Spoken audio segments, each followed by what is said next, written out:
Threat is putting our nation's power plants at risk. Yeah, computer hackers are apparently targeting these and other critical infrastructures, looking to actually take control of their operations.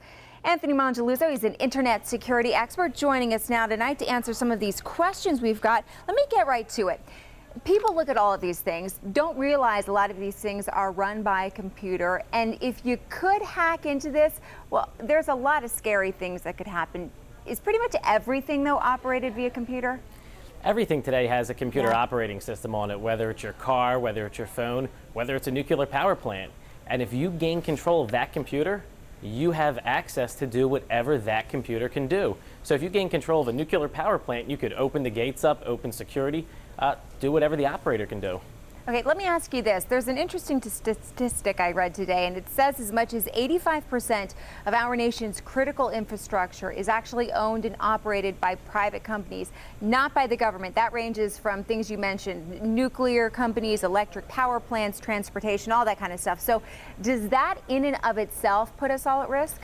Yeah, I think that's a huge security risk because one thing private companies worry about, like any company, is bottom line. Once the economy goes bad, you start cheaping out on doing more security, updating your computer system. If that's going to cost you more money, why do it if they don't realize how important it is? All right, let's move on to another topic, still talking about security and computers, though. There's a new trend.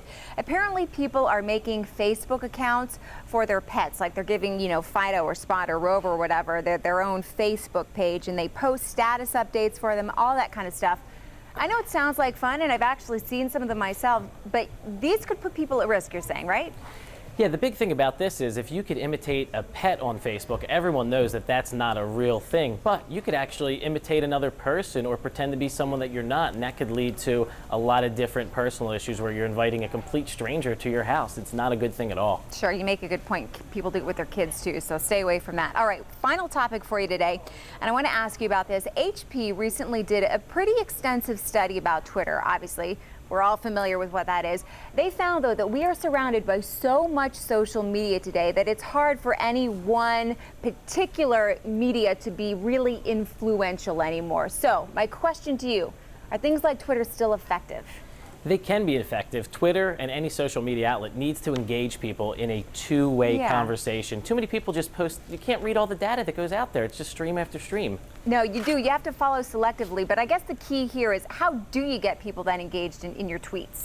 I think the best way to be engaged, especially with big companies or celebrities, they need to do it themselves. You can't have your PR person or your marketing person. Right. People know when it's real and they know when it's not real. No, you make a very good point. You can spot a fake from a mile away. All right, we appreciate your time tonight, Anthony. Thank you. Thank you so much. You got it.